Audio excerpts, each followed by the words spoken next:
You are Locked On Bears, your daily Chicago Bears podcast. Part of the Locked On Podcast Network, your team every day.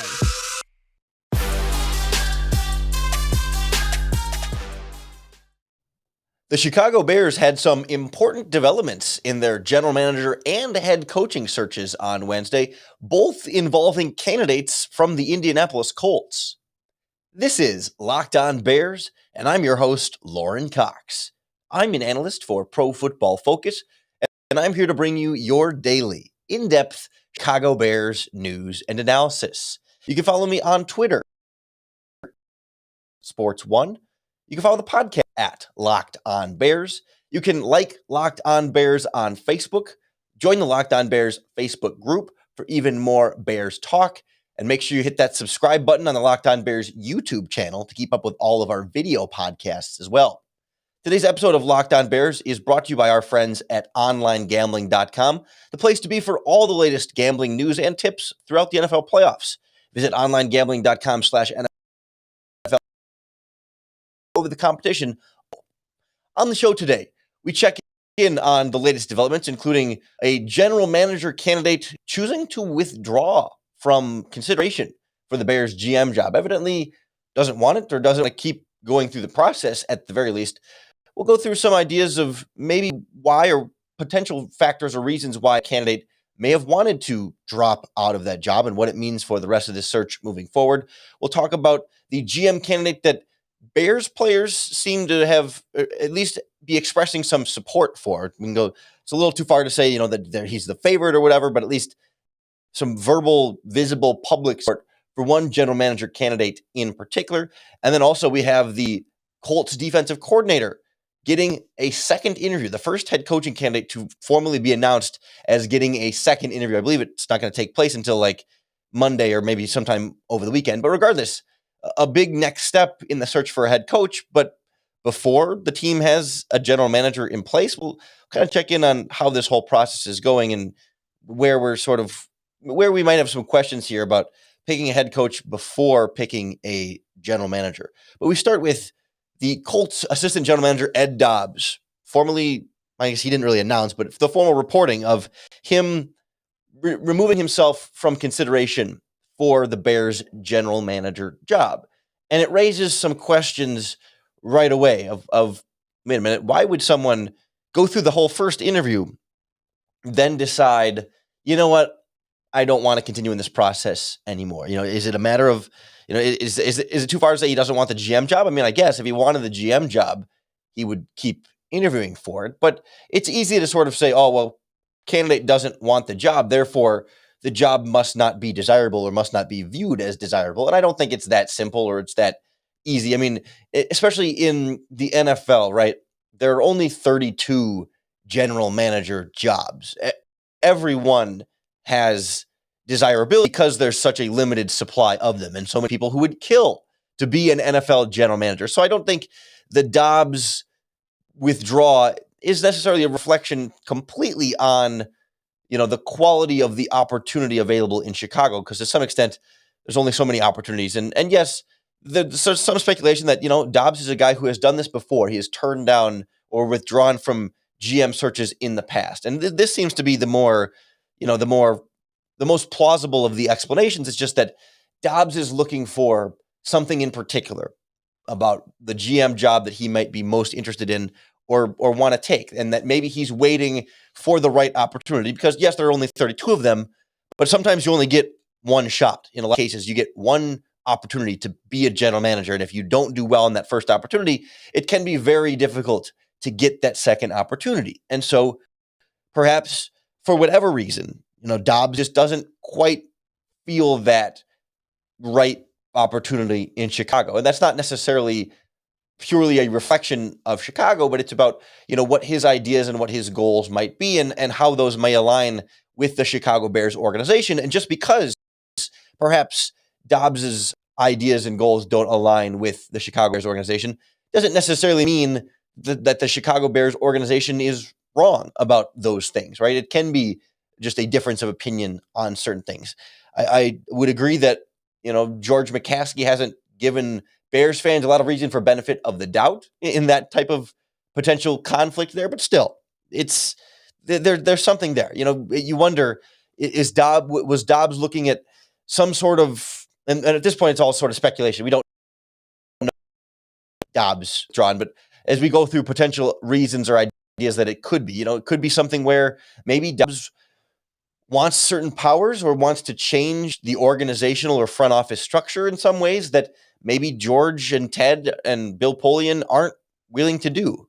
What exactly that would look like, we just don't know. But that's the kind of thing that could be part of this conversation. Maybe Dobbs wants to have more control over picking the head coach, and maybe he doesn't like the way that the team is also going through the head coaching search at the same time. And maybe that's part of why he might want to step back from that. Maybe he views the Chicago Bears' roster as it currently stands as too much of work. Maybe he's not a big fan of, say, Justin Fields, for example. Not that it's too much work, but just it's not as plug and play, and it's not the right opportunity that he feels like he can come in and clean it up and make it his roster. I could see where any of these types of things could be part of this equation. I think we've seen some rumors that maybe he just had a bad interview. I don't even know what that means. A bad interview. He's interviewed for these jobs before. It's not his first time. It's just that one I have a little bit of trouble putting a ton of stock into without any details added to that conversation. But there's also this idea that the Bears are also interviewing another member of the Colts front office, Morocco Brown, who is a former Bears player, and that maybe Dobbs is sort of saying, Morocco, this one's yours. If you want it, you go after it, and I'm not gonna get in your way and take that opportunity from you, right? So I think it can be a combination of these sort of things that that for whatever reason, the Bears' job didn't align with what exactly Dobbs might be looking for as a general manager candidate. And again, I come back to feeling like that's not necessarily the poorest. That's not necessarily a poor reflection on the Chicago Bears. Like, I think comparatively, right, there was when you look across the NFL, I don't remember the teams exactly on this, but I believe it was the Texans quarterbacks coach was the one who. Yeah, it's the passing game coordinator and quarterbacks coach for the Houston Texans is Pep Hamilton. And the Carolina Panthers asked to interview him for their offensive coordinator job. And he said no. And that one you can read a little bit more into, of like, he doesn't want to leave the Texans for the Panthers job. There's a feeling that the Panthers offensive coordinator spot is not a super, super desirable spot to be in right now. And the fact that someone would turn down jumping from the Texans to that role may be indicating some level of what the league-wide perception is of that offensive coordinator role.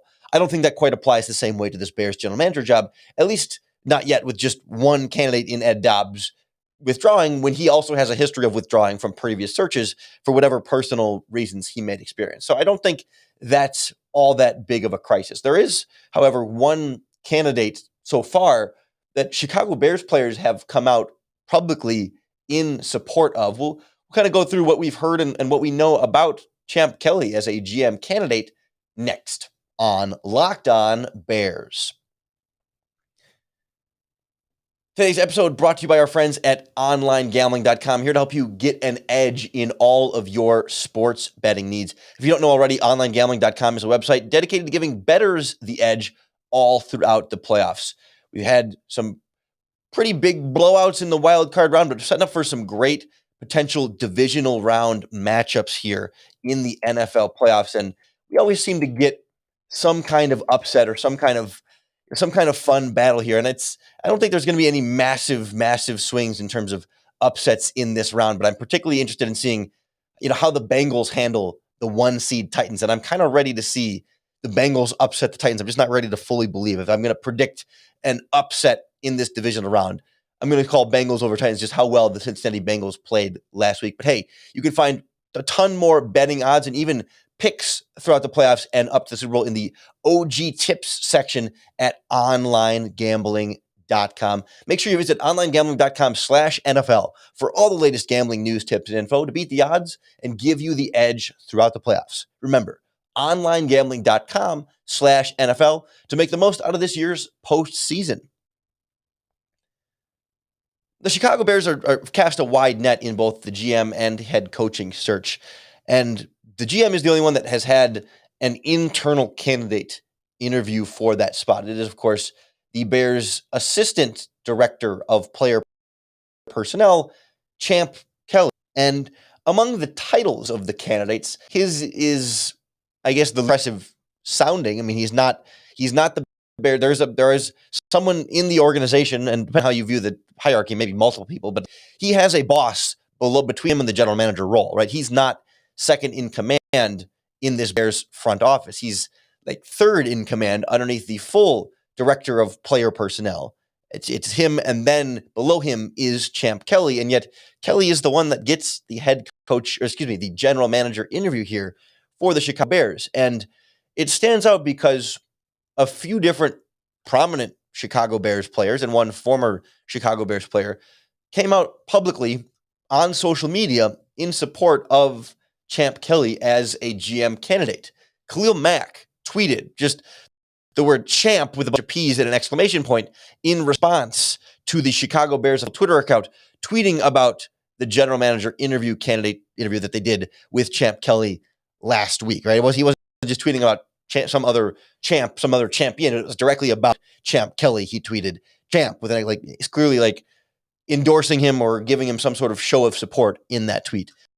Tariq Cohen on Instagram just posted to his Instagram story a black background with white letters, the words Champ Kelly. And again, both of those are not saying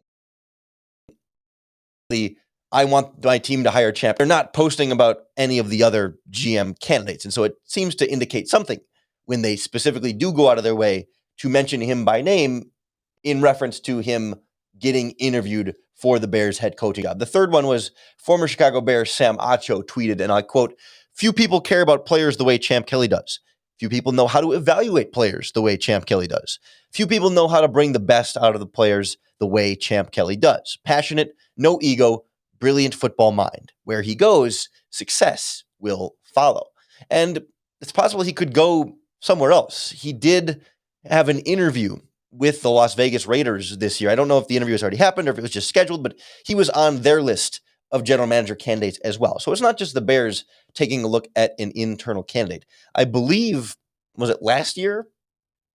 The Denver Broncos interviewed Champ Kelly for their general manager position before ultimately going in another direction. Of course, Champ Kelly used to work for the Denver Broncos, is where he got his start, and ended up sort of following John Fox to Chicago as it worked out at the time.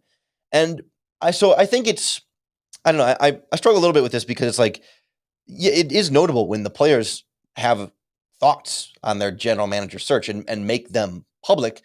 I do think the Bears should consider, at least to some extent, the thoughts of their players in the general manager search. You don't want to completely ignore them. And it's very good that, hey, that they like this candidate. That means something, but it shouldn't mean everything, right? I mean, we can be nuanced about it, where it doesn't have to mean nothing, but it doesn't have to be like, oh, well, you have to hire Champ now because that's who the players want. Well, no, the players know Champ Kelly because they've worked with him for a long time now. So of course, like, having the familiarity is going to make him seem like a stronger candidate to them, but they don't know all the other candidates. And it is more important that the Bears get the right candidate, not just the candidate the players know well and like particularly well. I do think Champ has some very intriguing qualities as a candidate. You know, like I said, he's not exactly the traditional candidate in terms of the being in the job where you make the jump to GM. Usually, he's assistant director of player personnel. Usually from that role, you get promoted or hired to be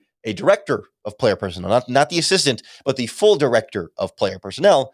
And then it's the directors of player personnel that end up getting the GM jobs, right? It's sort of that working your way up the ladder type structure. And, sometimes those structures are garbage. Sometimes those structures are, oppressive or hold down candidates, or can work to suppress certain candidates and keep people in certain roles and not allow certain people to grow. Right? I'm not saying the Bears should follow that structure every single time. I'm just stating more that it's non-traditional, or it's abnormal for a candidate to make that jump compared to all the other candidates that the Chicago Bears are interviewing. But I do think, Champ brings an interesting background here of evaluating experience and ability. That he's a candidate already who has, he started as a college scout for the Broncos and went up through their college scouting department and then made the jump over to the pro scouting department. So, he's done a lot of work on the NFL draft, then did a lot of work on the pro personnel, is more like scouting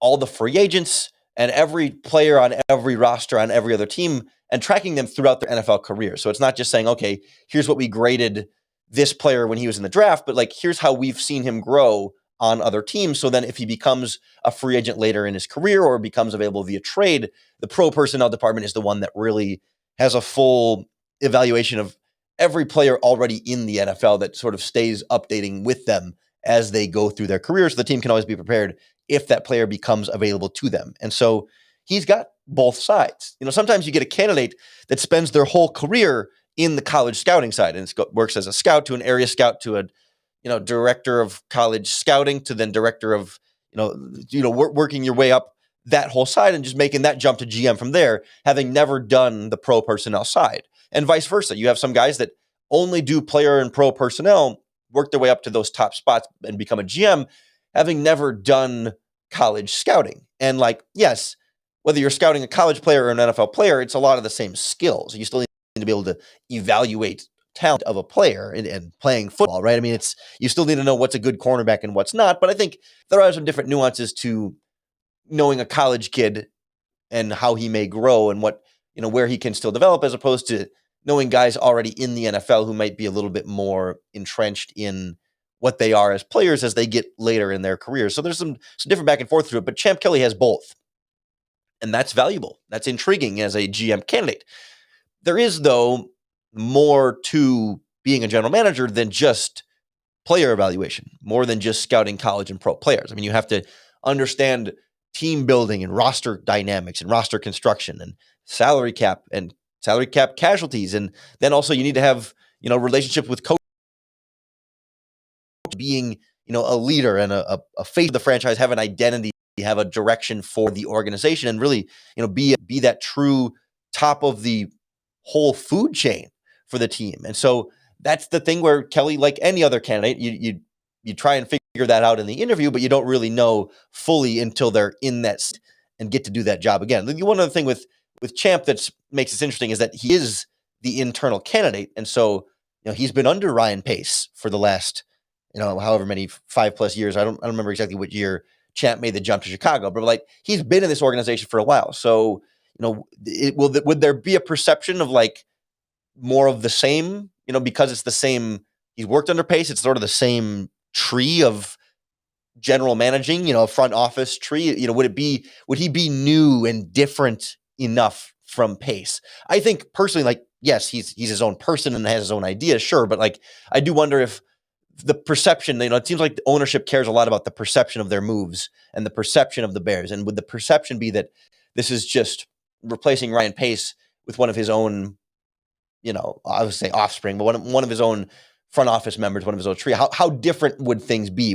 The perception might ask, how different are things going to be if you just promote someone who was already part of the previous front office that wasn't having enough success to leading to the general manager being fired? So it's interesting. And it's notable that the players are having a say in it. And I'm curious to see if they end up having any sort of actual influence in this process. But I do think it's more important to get the right candidate than to get the candidate that the players want. Same goes for head coach.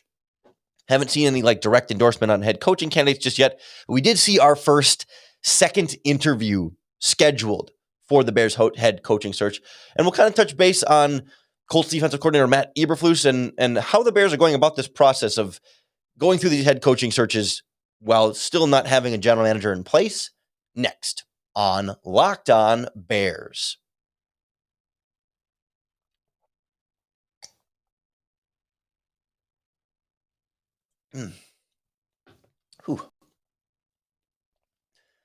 People think that unusual circumstances means complicated taxes, but for TurboTax Live experts, that's what makes things interesting. Maybe you inherited a condo and you're renting it out, or maybe you're getting paid in crypto and you're not really sure how that's taxed. For TurboTax Live experts, an interesting life can mean an even greater refund. Luckily, TurboTax Live can match you with the right expert who has experience in your unique situation and can answer all of your tax questions right from your phone or computer. They can even take care of the whole tax filing process for you. There's new deductions starting from 2021 now in the 2022 tax season. Some little things change every year, and it can be really hard to keep up with all of that. But that's why I really trust the TurboTax Live experts to help walk you through it and make sure you're getting the best tax return possible. Whether you launched your own startup or are working multiple jobs and juggling multiple incomes, I know I'm doing that. An experienced TurboTax Live expert can help you during the entire filing process, or they can do all of your taxes for you from start to finish to make sure that you get the tax deductions you deserve. Visit TurboTax.com to learn more. You do your thing, they've got your taxes. Intuit TurboTax Live. Chicago Bears are doing their thing with the head coaching search. Now, before they've even finished all of their first round interviews, they've already reached out and have a second round interview scheduled for Colts defensive coordinator Matt Eberflus. Now, I believe they're going to be interviewing, I think, Leslie Frazier on Friday. They've got Todd Bowles on Saturday. I think Dan Quinn's also this weekend at some point, and Byron Leftwich is one of these days as well. So, there's still at least four other candidates that still have to do their first interview, but they're already scheduling Eberflus for his second interview, which again, it's going to be Monday the 24th is what it's been reported as so far. And that's one way to go about it. That's an interesting way. You would think you might go through all the first round first and then look at your whole list and say, okay, who for sure do we want to interview a second time? Now, maybe Eberflus blew them away so much in his first interview that it was yep, we need to talk to that guy again, because I believe all the first round interviews have been Zooms or some sort of virtual remote call, not in person.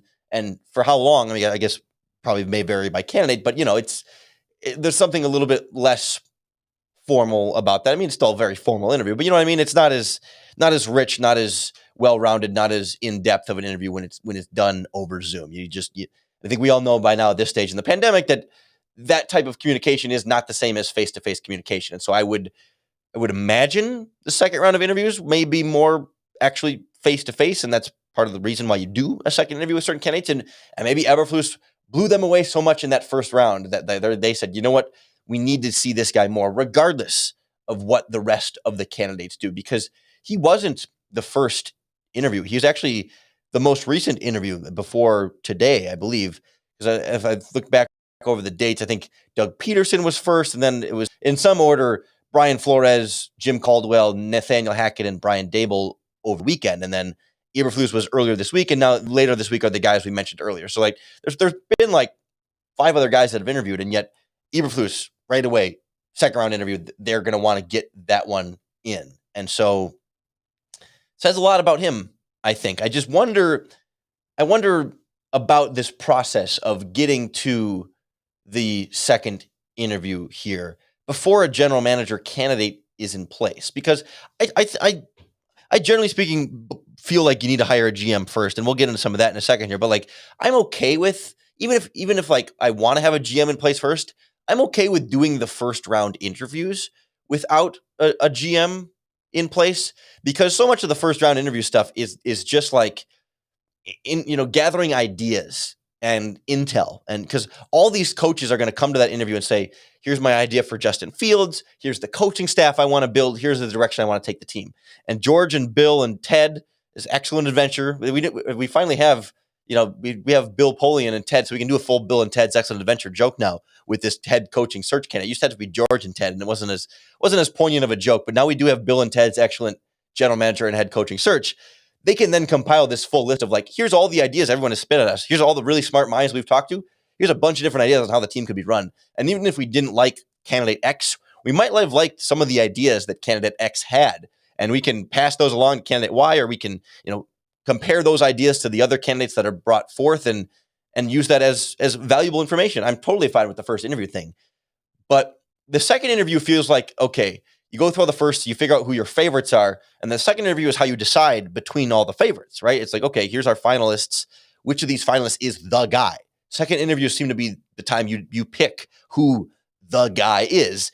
And I want my general manager to be helping decide who the guy is. And I guess I wouldn't expect the Bears to have a general manager in place by Monday when they interview Matt Eberflus the second time. I mean, maybe it's possible. We haven't heard of any formal second interviews with GM candidates yet.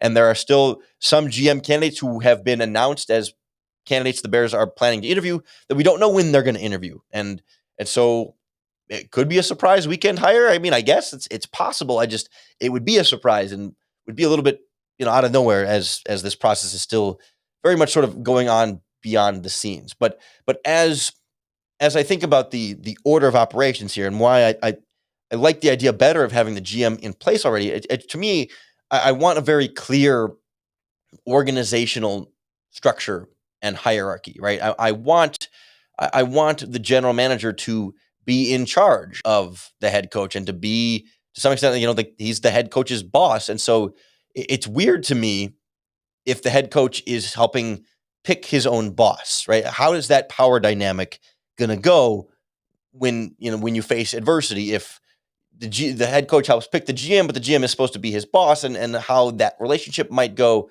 when there's adversity and trouble. And I'm just not sure. I just get weird feelings about that. And like, I'm not saying I'm like an expert on like, here's how the organization, this is purely the best way for an organization to be structured. It just seems like that's what's most intuitive. And maybe the Bears can come up with a structure that works really, really well. And by all means, go ahead. I'm happy to be wrong on that idea. It just seems like, the Bears have not necessarily shown a strong organizational structure on the football side under George McCaskey. And so like, especially with the way the Bears have it structured, where the GM is really in charge of a bunch of football operations, kind of more so than other GMs that might have a football director of operations that handles some more like the, like the nutrition side and the facility side and some of those different things. And like some teams have GMs that just focus on roster building and evaluations and stuff. And the Bears do ask their general managers to shoulder a little bit more than that. And so, if they're restructuring their front office a little bit to give the coach more of that roster control and to make the GM do more of that other GM type stuff, is that the plan? And maybe that dissuades certain GM candidates that wouldn't want the job. Maybe that's part of the Ed Dobbs thing, right? Like, are the Bears saying, we're going to hire a head coach at the same time and give the head coach more control? And maybe Dobbs says, well, screw that. I don't want to do that. I'm out. If I'm going to be GM, I need to be able to have control and my fingerprints on this because it's my legacy and it's my team building. It's my job security that's on the line. And I don't want to have to rely on a head coach I didn't pick to build this team, right? So that's why I like the idea of picking a GM, bringing the GM in on the head coach search, letting him pick his head coach, and really having that full sort of top-down structure and the hierarchy. I'm just not sure that giving the head coach more power, if that were to be the plan here, is what's best for the Bears right now. Especially, I'd be more hesitant with a new head coach, a first-time head coach who's never been a head coach before. Giving them too much roster control and too much power right away seems like a recipe for them getting in a little bit more over their head. Maybe if it was a more established head coach, like, in the Jim Harbaugh type of family, where it's like, okay, he's done this before and had some success doing this before, and maybe has earned that opportunity or that trust of being like, okay, yeah, he's done this, as opposed to like Eberflus, for example, who's only ever been an NFL defensive coordinator for 4 seasons and was a college defensive coordinator briefly, but no other major coaching, coordinating experience. He's a linebackers coach for a long time. I wouldn't want to give him wide organizational roster control necessarily, because I don't know that he's proven it all that much. I'm perfectly fine with him working with a GM and having a say in those things, but right, it's the actual how you're going to divvy up structure and organization that I'm curious about, and that's why I'm weird about the hiring a head coach thing first. And so then, do you end up doing a third interview with head coaching candidates after the GM is picked?